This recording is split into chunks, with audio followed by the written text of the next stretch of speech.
Ya, mengenai surat pengacaranya Nikita Mirzani telah disampaikan ke Badan POM. Badan POM sebagai lembaga negara harus berdiri di tengah-tengah, harus tegak lurus sama aturan.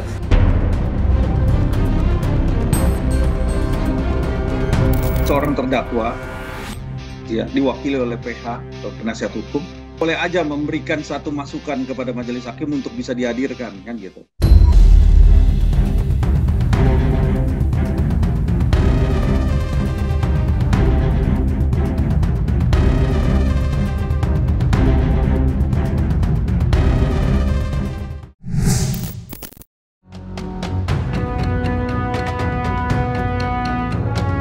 Nikita Mirzani lagi-lagi harus dibuat kecewa oleh babak baru kisruh persidangan perkaranya dengan Dr. Reza Gladys.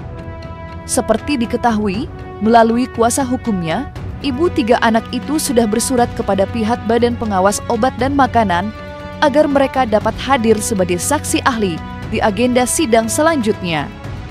Dan betapa kecewanya Nikita melihat kenyataan bahwa permintaan itu harus ditolak oleh BPOM. Ketika ditemui, Taruna Ikrar selaku Kepala BPOM mengatakan bahwa sebagai lembaga negara, BPOM tidak dapat serta-merta memenuhi permintaan pribadi. Ditambah lagi, BPOM sendiri sudah memberikan keterangan ahli telah perkara ini berada di tahap penyidikan. Sontak saja, kekecewaan akan hal itu lantas disuarakan lewat akun media sosial milik Nikita Mirzani. Waktu itu bilang siap buat bantu, sekarang berubah. Tegas, akun media sosial Nikita menyuarakan kekecewaan tersebut. Apalagi lewat pernyataan itu, akun milik Nikita seperti memberikan sinyal bahwa pihak BPOM sempat berjanji.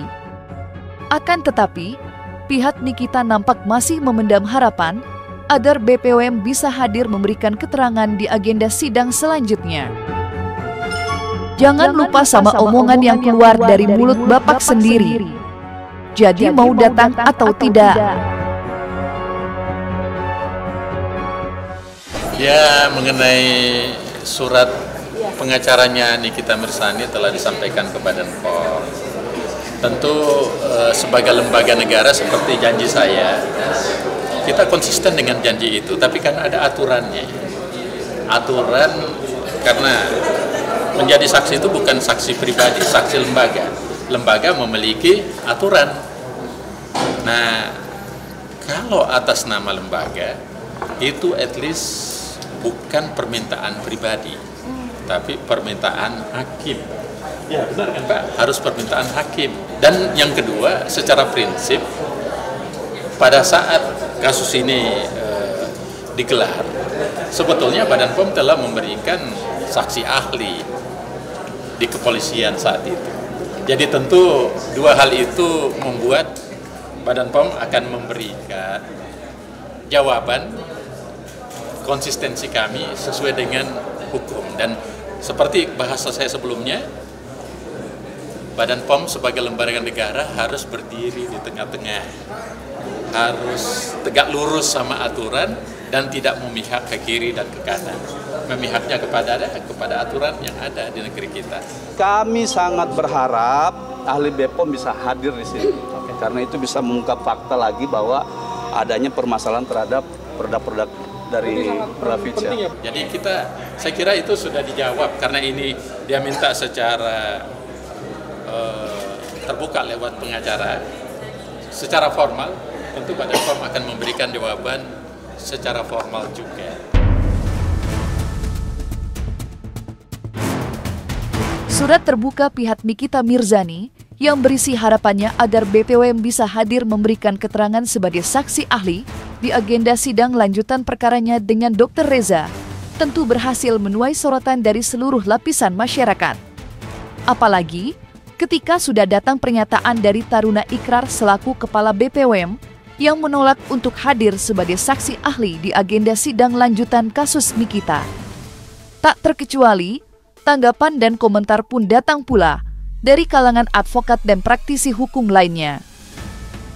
Lantas bagaimana tanggapan para advokat Sudah benarkah langkah pihak BPOM yang menolak untuk memberikan keterangan sebagai saksi ahli di perkara Nikita Mirzani menghadapi Reza Gladys?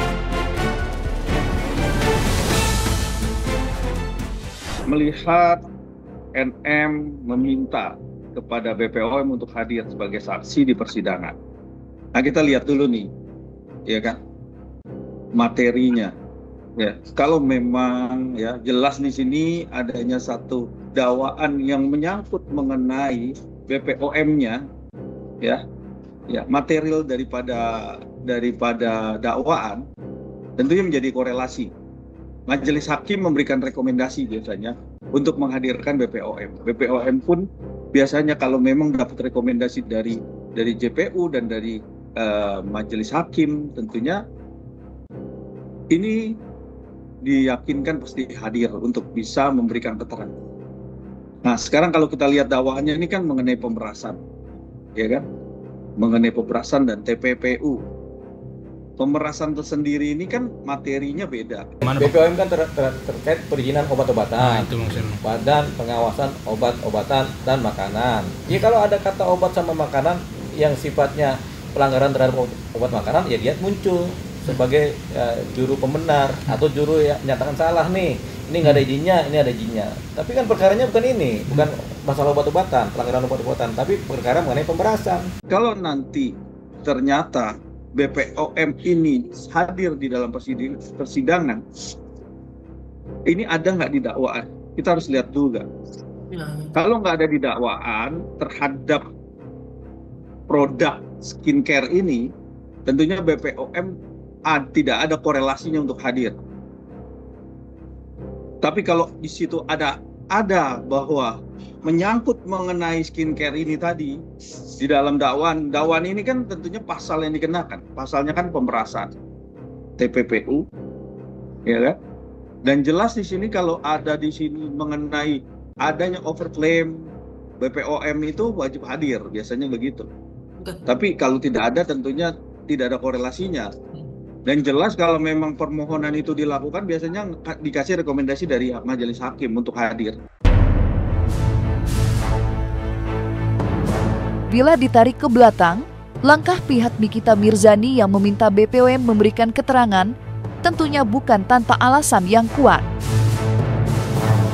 Pasalnya, kewenangan BPOM sangatlah berkaitan dengan tudingan-tudingan dan narasi overclaim yang terus disuarakan pihak Nikita di muka persidangan. Lantas bagaimanakah para advokat menyikapi hal tersebut dari kacamata hukum? Apakah narasi overclaim itu memang berkaitan dengan perkara, sehingga kehadiran BPOM sangatlah dibutuhkan di dalam persidangan? Kalau memang ternyata ada overclaim-nya, terus ternyata ada korelasinya terhadap BPOM, tentu BPOM bisa hadir, menjelaskan mengenai produknya, mengenai ini. Karena jelas yang ditangkap itu pasal yang dikenakan. Pasal yang dikenakan apa? Materialnya apa? Nyangkut nggak dengan BPOM-nya? Walaupun BPOM ini sebagai subjek daripada subjek crime daripada kasus ini, tetapi korelasinya, yang dilihat korelasi. Ini kan temuannya apa sih? Ancaman, terus adanya satu adanya satu perbuatan mengancam,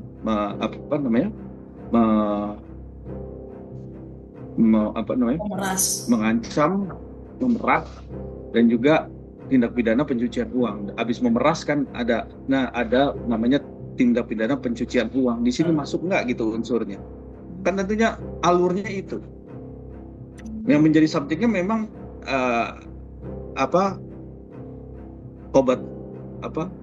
skincare itu. Ya. Tapi kan balik lagi, skincare ini menjadi objeknya, menjadi subjek crime-nya. Tapi apakah ini ada korelasinya terhadap pokok perkaranya? Pokok perkaranya kan mengancam uangnya, ya kan? Ancamannya kan itu dibuktikan di sidang. Misalnya ada perkara pakai martil. Kan persoalan martilnya kan nggak dibahas, izin martilnya atau apanya atau jual beli martilnya bagaimana kan nggak dibahas. Yang penting ada barang bukti martil kan buat Ini barang buktinya ini. Tapi latar belakang martil ini dulunya kayu atau besi kemudian disatuin kan nggak bakal dibahas. Itu dia persoalannya. Makanya kalau kejauhan dianggap nggak ada kaitannya. Kan ini martil terbuat dari apa? Dari kayu atau besi. Siapa yang buat si ini? Kan nggak mungkin itu kemudian yang sampai ke sana-sana tuh diteliti. Ini martil ya yang dipakai untuk mukul kepala orang. Pembunuhan kan? Gitu. Nggak mungkin. Ya kalau martilnya sih ya dibahas ya martil dipakai sebagai alat membunuh. Tapi untuk latar belakang martil ini kenapa jadi martil, belinya di mana, jualnya di mana itu nggak bakal dibahas. Pembelinya juga atau penjualnya juga nggak bakal dikasih tahu tuh. Begitu. Sebelumnya, Julianus Paulus Sembiring selaku kuasa hukum Dr. Reza Gladys sendiri sudah memberikan tanggapannya terhadap aksi gencar pihak Nikita yang begitu berupaya agar BPOM bisa dihadirkan di muka persidangan. Bagi Julianus, hal itu memang sah-sah saja, akan tetapi dihadirkan atau tidaknya ada di tangan majelis hakim dan jaksa penuntut umum. Apalagi, Julianus juga berulang kali menegaskan kalau narasi dan tudingan overklaim yang disuarakan Nikita tidak memiliki keterkaitan dengan pasal yang disangkakan dalam persidangan. Ya, jadi kalau kemudian kemarin terdakwa mengajukan ya rencana minggu depan untuk menghadirkan saksi ahli dari Badan POM, itu sah-sah saja ya. Tetapi ada hal-hal yang harus saya sampaikan dalam kesempatan ini, bahwa pertama bahwa sebelumnya Badan POM itu kan merupakan saksi ahli yang dihadirkan oleh penyidik Polda Metro Jaya dalam proses penyidikan. Dan kemudian menurut saya kenapa kemudian penuntut umum tidak menghadirkan Badan POM sebagai saksi ahli di dalam persidangan beberapa waktu yang lalu? Ini dikaitkan dengan azas dominus litis ya. Jadi maksud dari azas dominus litis yang saya maksudkan ini adalah tentang bagaimana penuntut umum itu membuktikan dakwaannya.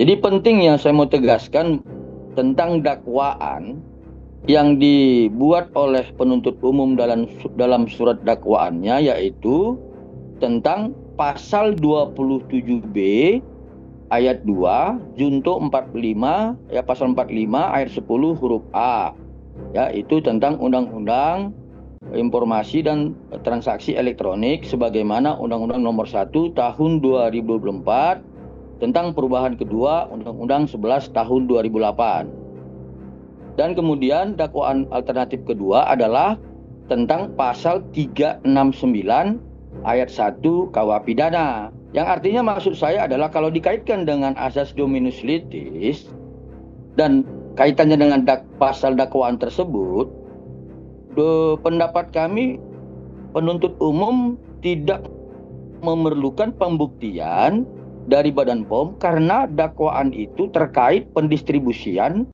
informasi elektronik ya. Jadi yang lebih representatif untuk menjadi saksi ahli ya pasti tentang ahli elektronik, informasi digital dan sebagainya. Di lain sisi, Julianus Paulus Sembiring sempat pula memberikan pandangan khusus terkait apa yang sebenarnya alasan Nikita Mirzani sehingga ia begitu memperjuangkan kehadiran BPOM sebagai saksi ahli. Kala itu, Julianus pun berspekulasi jika hal itu diduga memiliki keterkaitan dengan rilis pihak BPOM pada tanggal 30 Juli 2025 silam soal treatment glowing booster cell milik Dr. Reza. Lantas bagaimanakah tanggapan Julianus bila dugaannya itu benar? Ini mungkin kenapa terdakwa Nikita Mirzani ini ingin menghadirkan saksi ahli dari Badan POM, ini dugaan kami mungkin terkait yang sering disampaikannya tentang yang treatment glowing booster cell yang dimiliki oleh klien kami ya. Hal yang perlu kami sampaikan pertama, glowing booster cell itu bukan produk itu treatment, ya. Jadi yang kedua, bahwa terdakwa Nikita Mirzani dalam review-reviewnya atau siaran langsungnya atau pendistribusian mentransmisikan dokumen elektronik sebelumnya pada Oktober dan sampai kurang lebih November awal, itu tidak pernah berbicara tentang glowing booster cell. Dia itu berbicara tentang glowing booster cell itu setelah klien kami membuat laporan di tanggal 3 Desember. Entah apa sebenarnya membuat Nikita Mirzani berupaya begitu habis-habisan demi menghadirkan BPOM sebagai saksi ahli di agenda lanjutan sidang perkaranya. Sampai-sampai ketika permintaan itu ditolak, pihak Nikita terlihat sangat kecewa. Padahal di luar sana, justru banyak pihak yang merasa gebrakan ini terbilang sia-sia. Lantas bagaimanakah tanggapan para praktisi hukum? Sudah benarkah sebenarnya langkah Nikita untuk menghadirkan BPOM di sidang perkaranya dengan Dr. Reza? Seorang terdakwa ya diwakili oleh PH atau penasihat hukum, itu upaya itu pasti dilakukan, ya. Boleh-boleh aja memberikan satu masukan kepada majelis hakim untuk bisa dihadirkan, kan gitu. Tapi balik lagi, semua itu harus ada korelasinya, karena di dalam teori persidangan, fakta sidang itu harus ada kesesuaian terhadap dakwaannya. Kalau lari daripada dakwaannya, tentunya ini nggak selesai. Kan kita harus fokus kepada itu, ya, pengancaman, pemerasan, TPPU. Nah, dasarnya semua ini harus masuk ke dalam kategori itu. Nah, kalau memang itu nggak ada, materialnya nggak ada di dalam persidangan itu nggak ada, ya, tentunya majelis hakim tidak merekomendasi itu.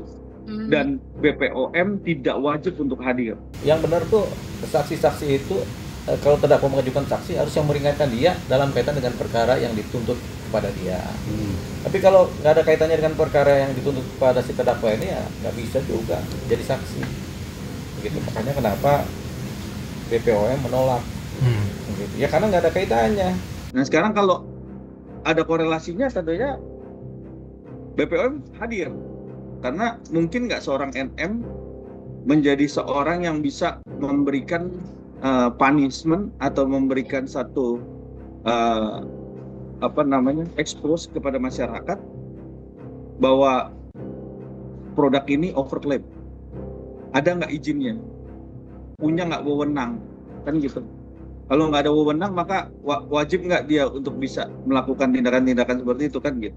Tandanya besok-besok ada NM1, NM2, NM3 gitu. Nah ini yang kita khawatirin. Tapi kan balik lagi, semua ini kan harus ada, kasus ini harus ada berkesesuaian. Kalau tidak ada kesesuaian, maka ini kasus nggak bisa jalan, kan gitu.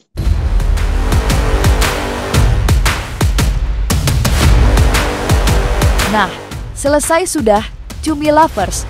Jangan lupa untuk like, subscribe, dan juga share channel YouTube Cumi Cumi.